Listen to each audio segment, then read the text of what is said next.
It's good to speak with you again, Arnaud. It's been about a year or so since you did our last interview. Um, Today I'm looking forward to hearing your new topic, supply chain for e-commerce companies. Before we start, can you provide a brief background of yourself? Sure. Hi, Dustin, and thank you again for inviting me for another interview. So basically, I've been working in supply chain management for about 20 years. I started in Europe, where I was from. I was born in Europe, in France, and I started to work for Lexmark, a printer company, where I was managing the flow of products for export outside of Europe. And then I moved into consulting with CapGemini, Ernst Young for a couple of years, and that's how I went to the United States to work in the supply chain consulting practice. And then I did a couple jobs in the West Coast of the United States, working in industries like electronics, defense, medical devices, biotech. And then in the last 4 years, I've been focusing myself mostly on retail and e-commerce supply chain. So I thought that would be an interesting topic. The internet is not something new, but companies are still learning how to do business over the internet. Can you provide a general understanding as to this, and some specifics about for supply chain and e-commerce within retail? Can you talk about supply chain for e-commerce retail? Absolutely. So basically, companies and small companies and larger companies have started to evolve and basically opening their channels of distribution outside the brick and mortar store, trying to sell product to customers over the internet. We see that across the board, either through businesses that were brick and mortar and decided to open their e-commerce channel, or some companies that basically started right away from an internet standpoint.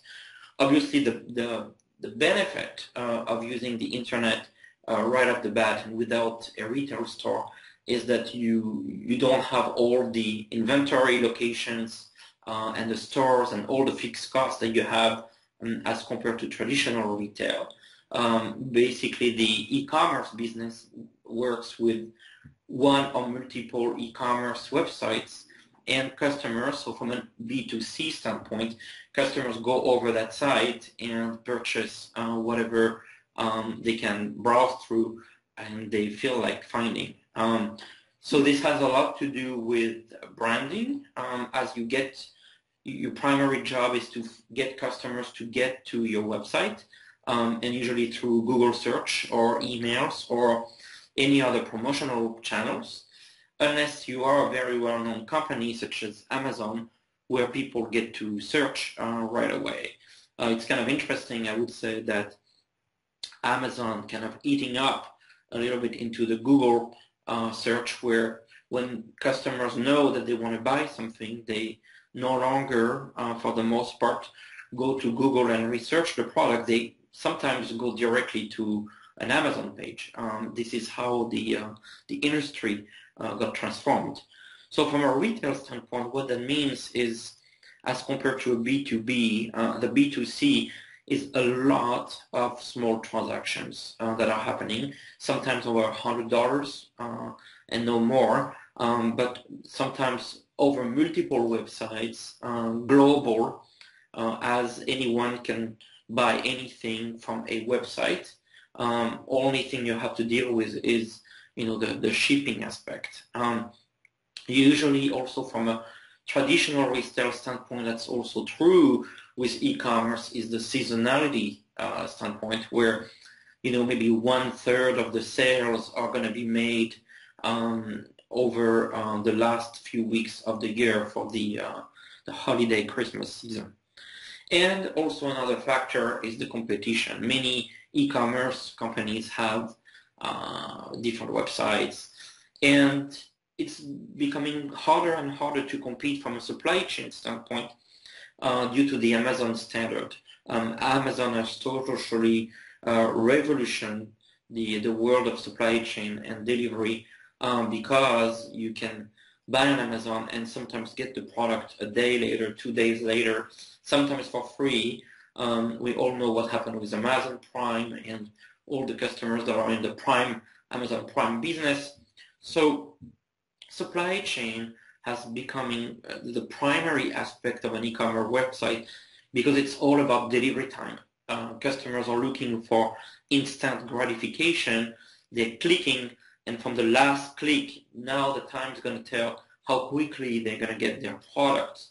So it's very key, and that's why e-commerce companies are now looking into supply chain as potentially a key differentiator in terms of how much is it going to be costing to ship product to a B2C customer, who's, by the way, is expecting free shipping as it will become more and more the norm, and how quickly it's going to be delivered. So if you're in a supply chain role working for an e-commerce company, you basically have to find the fastest shipping at the cheapest cost.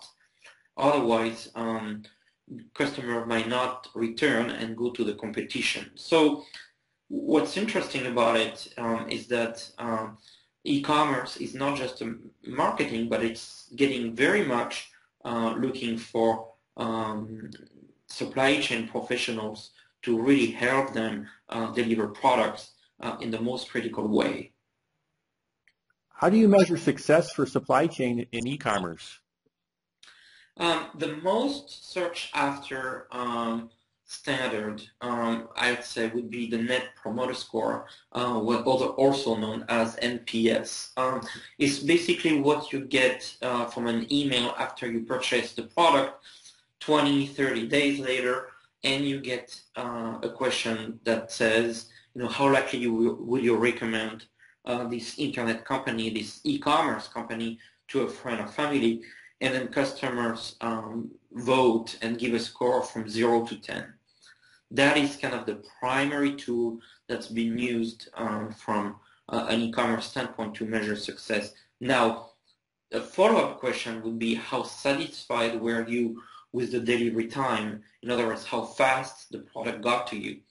From my own research, I found out that delivery time and the Net Promoter Score are related and very highly correlated, 0.7 or 0.9, so almost one-to-one relationship, because delivery time is the most critical aspect. So in other words, that means that when customers go to a website, of course they want a good price, but they really want to make sure they're going to get the product very fast. How fast can they get it? So NPS, where we measure detractors, promoters, and passives, is a way that companies are measuring the success of their product, of their delivery, and their supply chain. And do you have any success examples? So I would share a couple of things that brings companies to success when it comes to getting higher NPS scores or providing a faster delivery time.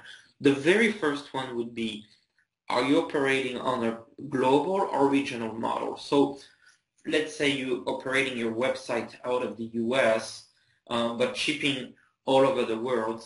The biggest success is to find and to have inventory in the regions, in Europe, in the US, in Asia, to deliver the product to the customer probably in less than a week. So you bypass the customs, you bypass the consolidation, freight, and you deliver the product fairly immediately within a week from a regional network. So the success, yes, I've had success, and the first key to success is to provide a regional distribution of the product. The second key to success is listening to the customer. I know that that's going to sound like something very obvious, but really it's key to have user group, focus group, reading what you get through NPS comments, the qualitative data, quantitative data, to understand what the customer truly wants. Because in an e-commerce business, you're not seeing the customer at the store. So you're getting very limited feedback unless you ask. And if you ask by email, there's just one more email. And we know that, response rates are fairly low. So the challenge for the supply chain professional is to get to the customer and understand what are their requirements from a delivery standpoint, whether it's delivery time, in other words, the time from the last click to the delivery, or the delivery condition, the packaging. Packaging is very, very important. There is a trend that's very interesting to the teenagers group, and you can find that on YouTube, where teenagers are posting what we call unboxing videos. And they take the product they receive from the e-commerce company, and they're having fun displaying on video the opening of the package. They're buying themselves a gift, even though it's not truly a gift, and they're showing how the packaging looks like and how well the product is presented, any damage there. So packaging is becoming very, very important. Of course, we know that from a branding standpoint, because companies that are successful use packaging that are actually reusable. So for example, if you ship the product in a bag, and the customer doesn't trash the bag out, but use the bag to go, let's say, shopping, then it's get the brand across from all over the place, and it's extremely very positive. So again, a regional model and then packaging would be two keys to success that I would recommend to any e-commerce company that really want to grow. Thanks for sharing today. You're welcome. Thank you.